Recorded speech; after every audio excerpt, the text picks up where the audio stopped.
আসসালামু আলাইকুম রহমতুল্লাহি ওয়া বারাকাতু। মানব জীবনে দুঃখ কষ্টের অভাব নেই। আমরা সবাই মানুষের কাছে দোয়া চাই।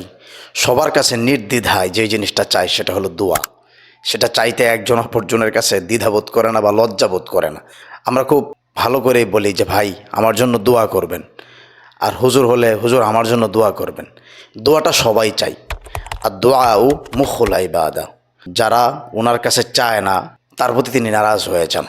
তার মানে হলো দোয়া আমাদের অতীব কমন একটা চাওয়া, কিন্তু আমাদের সব দোয়া কি কবুল হয়?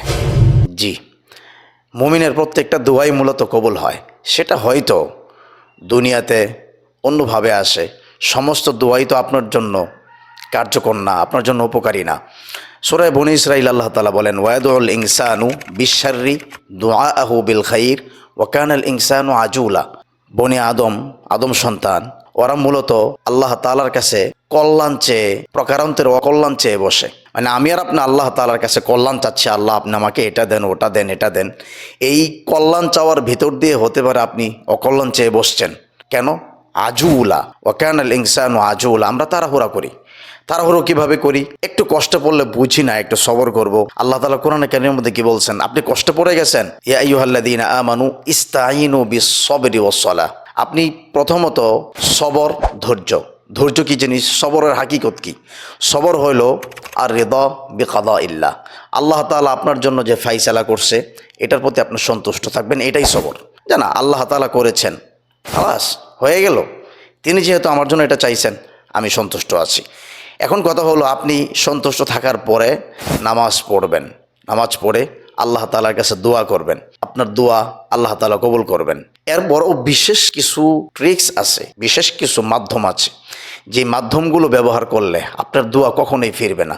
খুব অল্প মানুষ বিষয়টা বুঝে। আমি আপনাকে এটার একটা ফিলোসফি বলি। এই ধরুন, কার দোয়া কবুল হয়? পৃথিবীতে সর্বশ্রেষ্ঠ মানুষ আল্লাহ তাআলার কাছে, দুনিয়াতে ধরুন আজকের এই দিনে পৃথিবীতে সর্বশ্রেষ্ঠ যে মানুষটা, তিনি একটা দোয়া আল্লাহ তাআলার কাছে করতেছেন। তার দোয়াটাকে আল্লাহ তাআলা ফেলে দিবেন? তারটা যদি ফিরিয়ে দেন তাহলে উনি গ্রহণ করবেন কারটা, তাই নয় কি? তাহলে আমার এবং আপনার জন্য পৃথিবীতে সর্বশ্রেষ্ঠ মানুষ হওয়া কি সম্ভব? জি সম্ভব। বুখারী এবং মুসলিমের হাদিসের মধ্যে এসছে একটা জিকির, লা ইলাহা ইল্লাল্লাহ ওয়াহদাহু লা শারীকা লাহ লাহুল মুলক ওয়া লাহুল হামদ ওয়া হুয়া আলা কুল্লি শাইইন কাদির। আমি আবার বলছি, লা ইলাহা ইল্লাল্লাহু ওয়াহদাহু লা শারীকা লাহ লাহুল মুলক ওয়া লাহুল হামদ ওয়া হুয়া আলা কুল্লি শাইইন কাদির। কেউ যদি সকাল এবং সন্ধ্যায় 100 বার পড়ে তাহলে ওই দিন আসমানের নিচে জমিনের উপরে সে সর্বশ্রেষ্ঠ মানুষ, যদি না কেউ তার চেয়ে বেশি পড়ে। ধরুন আপনি নিয়মিত এই জিকিরটা করলেন, লা ইলাহা ইল্লাল্লাহু ওয়াহদাহু লা শারীকা লাহ লাহুল মুলক ওয়া লাহুল হামদ ওয়া হুয়া আলা কুল্লি শাইইন কাদির। এই জিকিরের ভিতর দিয়ে আপনি কিন্তু ওই দিনের জন্য সর্বশ্রেষ্ঠ হয়ে গেলেন। 200 বার পড়লেন। নাম্বার 2, মুসলিম এবং বুখারীর হাদিসের মধ্যে এসছে আয়াতুল কুরসির কথা। আয়াতুল কুরসি দুবুরা কুল্লি সলাতিন। যে ব্যক্তি আয়াতুল কুরসি প্রত্যেক নামাজের পরে পড়বে, বাইনাহু ওয়া বাইনাল জান্নাতি আল মাউত, তার মধ্যে এবং জান্নাতে যাওয়ার মধ্যকার বাধাটা হলো শুধু মৃত্যু। মানে হলো যে ব্যক্তি অভ্যাস করে নেবে 5 ওয়াক্ত নামাজের পরে আয়াতুল কুরসি পড়ার, তার মৃত্যু হওয়া মাত্রই জান্নাতে চলে যাবে। তার মানে কি? তার মানে আপনি ধরুন এই আমলটা করছেন, তার মানে ওই দিনের জন্য আপনি একজন জান্নাতি মানুষ। আবার আপনি একটা জিকির করছেন সর্বশ্রেষ্ঠ।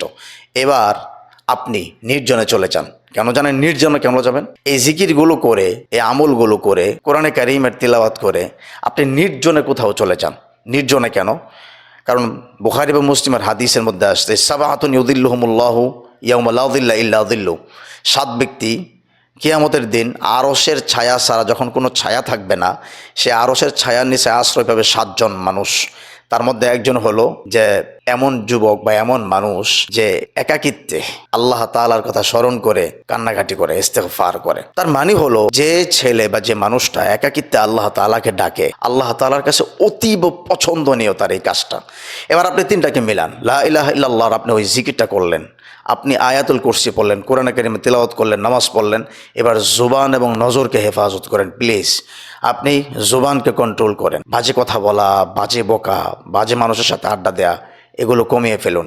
বাজে কথা বলবেন না, আপনার দিল শক্ত হয়ে যাবে। বদনজরি করা, এটা আমাদের সবচেয়ে সর্বাধিক করা গুনাহ, যেটা খুব সহজ এবং এটা করার জন্য উপকরণ অনেক বেশি সহজলভ্য হচ্ছে ঘরে বাহিরে। আমরা দেখুন আমাদের বাচ্চাদেরকে টাইম পাস করার জন্য হাতে মোবাইল দিয়ে বাজে কাজে অভ্যস্ত করে তুলছি। প্লিজ আপনি আপনার বাচ্চাকে মেধা শূন্য করবেন না, ব্রেন নষ্ট হয়ে যাবে, চিন্তা শক্তি নষ্ট হয়ে যাবে। এই জন্য এই মোবাইল ব্যবহার করা, বিশেষত নজর হেফাজত করা, জুবানের হেফাজত করলেন, কথা কম বললেন, আর আপনি এই জিকিরগুলো করে নির্জনে চলে গেলেন। আপনি একাকিত্বে আল্লাহ তাআলার কাছে দোয়া করুন, আপনার এই দোয়া কখনোই ফিরবে না ইনশাআল্লাহ। এরপরে আসুন আরেকটা 2 নম্বর একটা টিপস বলেই, সেটা হলো আমাদের এমন হতে পারে যে আপনার এমন একটা প্রয়োজন যেটা আপনার কোনোভাবেই পূরণ হচ্ছে না। আপনি কি করবেন? আপনি কোরআনে কারীমের একটা ব্যবহারটাকে আমি শেখাচ্ছি এখন।